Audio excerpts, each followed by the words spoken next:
It was only a dream. That has got to be one of the worst, the cheapest devices in storytelling that ever existed. That's why the following happens in a parallel universe. Hello, my name is Rick, and this is a different version of Swampcavern. Not the one you're familiar with, where someone, let's say Crowgirl, the militia commander, is having a dream. The troops were talking amongst themselves when Magnabed, the Axe Dwarf, and Kel, the human Axe Lord, realized that they both had killed 2 forgotten beasts each. That led to a discussion. Soon they found out about 10 other people that lived in Swampcavern had killed a single forgotten beast. Does a mountain titan count? Asked one dwarf, and they agreed that it did. What about Crowgirl's bronze colossus? They argued about it for a while, but the consensus was that the bronze colossus just was not a forgotten beast, and therefore Crowgirl had only killed 1 forgotten beast so far. Forgotten beast Sikel, a mastless limb, has come, a gigantic feathered grasshopper. It has a twisting, jointed trunk, and it squirms and fidgets. Its eyes glow aqua. Its mauve taupe feathers are fluffed out. Beware its poisonous sting. What's up with all the vocabulary questions lately? Alright, the giant feathered grasshopper starts down here, and I don't think it has easy access to the fort. I think it has to go a long ways. So I'm going to send my troops to the bottom of the world, and we'll see what it does. I'm not scared of this thing. We have a ways to go before it can get to us. I think we can get to the front entrance of our base on the 3rd layer before it can. And so I'm just sending our best troops and all our ranged troops. And this is the sort of forgotten beast we eat for lunch. I mean, a poisonous sting, I'd be surprised if it lands a hit. I really would at this point. This is a giant feathered grasshopper with a trunk. Really. I mean, some imagination required. This is Dwarf Fortress after all. And it is in a horrible mushroom-ridden place where it's basically stuck unless it wanders a maze. Or, since it's a grasshopper, maybe it can fly. Maybe it can fly more directly.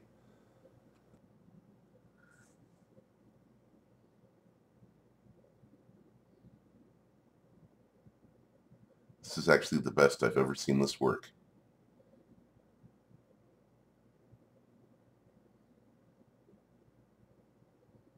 This is the environment the Forgotten Beast is really operating in.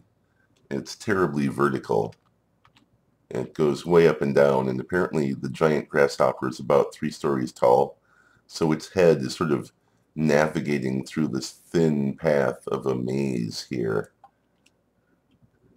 Here we are in the cave. That really is the roof. It's a stone roof, but that green wall is just the edge of the map. It represents stuff we can't see and can't know about and can't go there. But around the corner from here, there's the beast. It's part of it. It's a giant feathered grasshopper. So, again, you know, some imagination required. Its dwarven name means Seakill Depth Puzzle, and it is completely unharmed, which is not really good news for us. Let's follow it.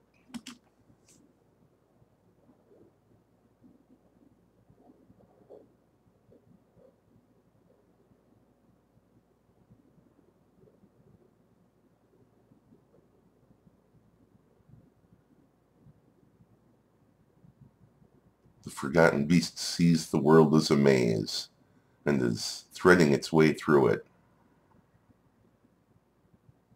If it goes downstairs, it means it's found a way into our base that I don't know about.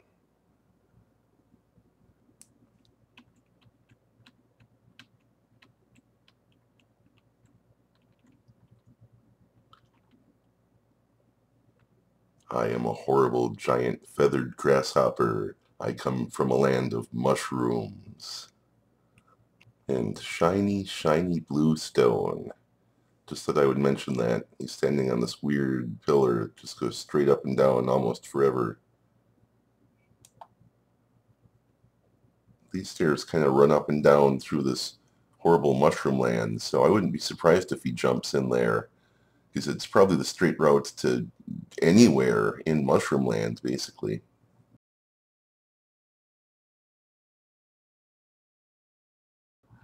Okay, well, that didn't really work.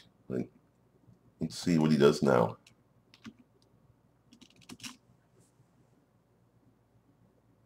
He's not taking the stairs. He just flew through a mushroom tree, and then the flying grasshopper made an annoying droning sound.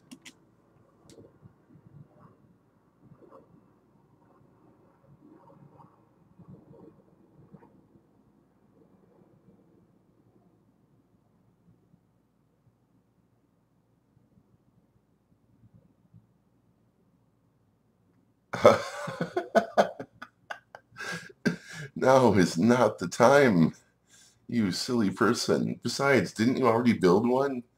Twice from the same guy? The first of our troops is arriving. And, hey, what are you doing? Store item in a bin. Oh no, I forgot to turn military alerts on. Red alert.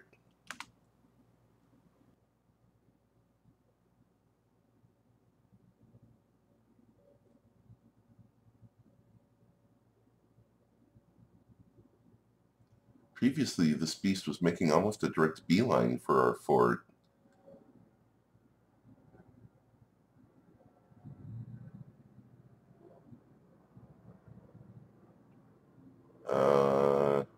And it still is, and it has been the entire time. Okay, I get it now. Also, a giant feathered grasshopper sounds a great deal like a jet. Oh, there could be civilians. Let me check. The squads have arrived. I'm going to tell the archers to get into position. I'm going to leave the melee guys where they are so the archers get a crack at the glory. But the moment it pops in, I'm going to send in the melee guys. This is 4 squads of Swampcavern's finest. But these are some of the only dwarves in the world. We are the last of our kind. They didn't kill the things they're standing next to. This is just a refuse pile so that people who were hauling things in from the third cavern layer didn't have to go as far. It was an idea. Didn't really work. I see in there's a couple military commanders. I wouldn't be surprised if Crowgirl was in there, the single most powerful military dwarf I've ever seen. So this should be an interesting fight, and by interesting I mean short and brutal. This is one siege entrance with cage traps going one direction, works on half a cave. This is another siege entrance, goes the opposite direction, works on the opposite cave, which they're not completely separated. There's just kind of a wall between them. He's still got a ways to go, but he is going the right direction. Here's this tunnel that we carved, and there's the fortress's main staircase. I will say this for giant feathered grasshoppers with poisonous stingers. They are kind of pretty. And it occurred to me that maybe we can't follow it around, but we can try watching it.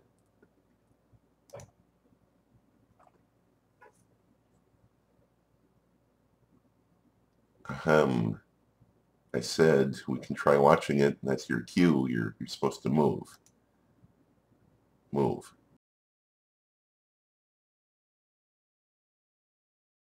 It's a 3-story tall creature going down a 1-story tall tunnel. So how does that work? Well, it's fine. It works fine.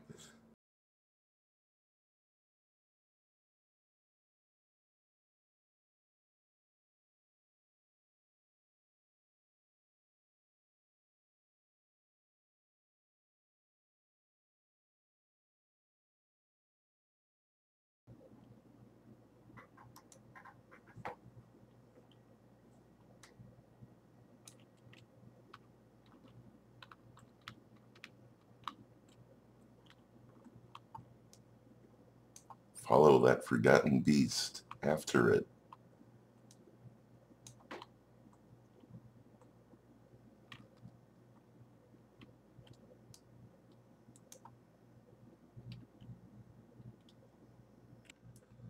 I thought maybe he wasn't that fast moving. I was wrong. These guys have barely had time to budge. I gave them a command to move to position to fire their crossbows. And they haven't even gotten there yet in the time the beast took to travel how far he traveled. With that in mind, I've moved my melee troops forward a little bit. The creature is standing in a trough that my guys carved down to the rock so that there would be a path through mushroom land in which mushrooms could not grow and block the path. And so the dwarves often take it because it leads right to the front entrance. And of course, so does the Forgotten Beast. I wonder if I can land the camera in this thing, and if I do, will it see anything useful? Oh. Well. No.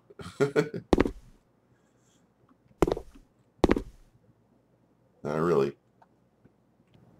This is exactly the kind of cave I don't like.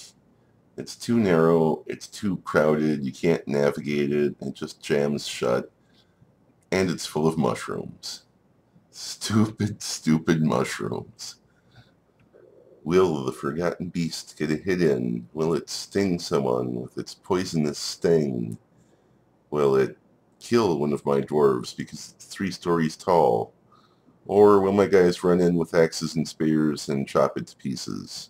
Or will a bolt one-shot it in the head? Find out right now on Dragon Ball Z. The crossbow team is almost in position. Here we go. Forgotten Beast is running up towards the front door. Oh no, what's going to happen to the dog?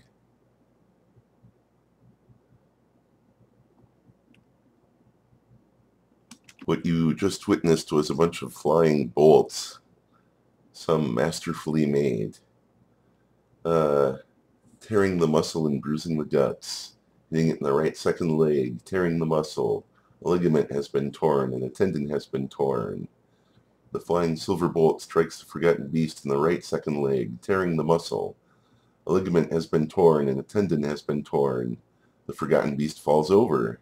It gets shot in the leg, tearing the muscle.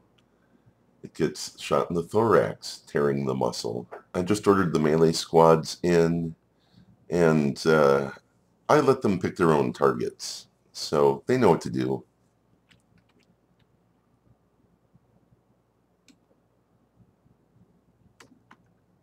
It's lying on its side. It's being pelted with crossbow bolts by some very capable teams, and now the melee guys are going to rush in and probably get all the glory, probably get the kill on this one. Unless one of the crossbow teams can finish it off first. So, let's see. Here we are from the Forgotten Beast's point of view, kind of. It squeezed its way through here. Came in, got nailed by some crossbow bolts, and now it's going down. And that's the Forgotten Beast right there, lying on its side. It's very big. Goodbye, Forgotten Beast. Don't kill my dog. Oh, it's dead. Crowgirl got a hit in. Why am I not surprised? And she did some major damage, too. The militia commander hacks the Forgotten Beast in the abdomen with her named weapon, and the severed part sails off in an arc. Despite doing its best to roll around on the ground, apparently, the Forgotten Beast never attacked a dog, never attacked a dwarf, never actually did anything. A couple more Mark's dwarves got shots in on it, bruising muscles and guts, tearing the muscle, striking it in the leg, tearing the muscle. But the final blow was the militia commander hacks the Forgotten Beast in the abdomen with her named weapon, and the severed part sails off in an arc. Well, we know who did that, so chalk up another Forgotten Beast kill to Crowgirl. Oh, good job. Can stop red alerting, green alert, I suppose.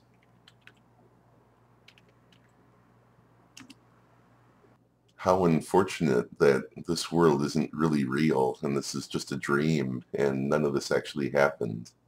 If you enjoyed this Dwarf Fortress content, please like, comment, or subscribe. Thanks for watching. Don't forget, every time you like one of my videos, someone somewhere gets one of several spare adamantine battle axes.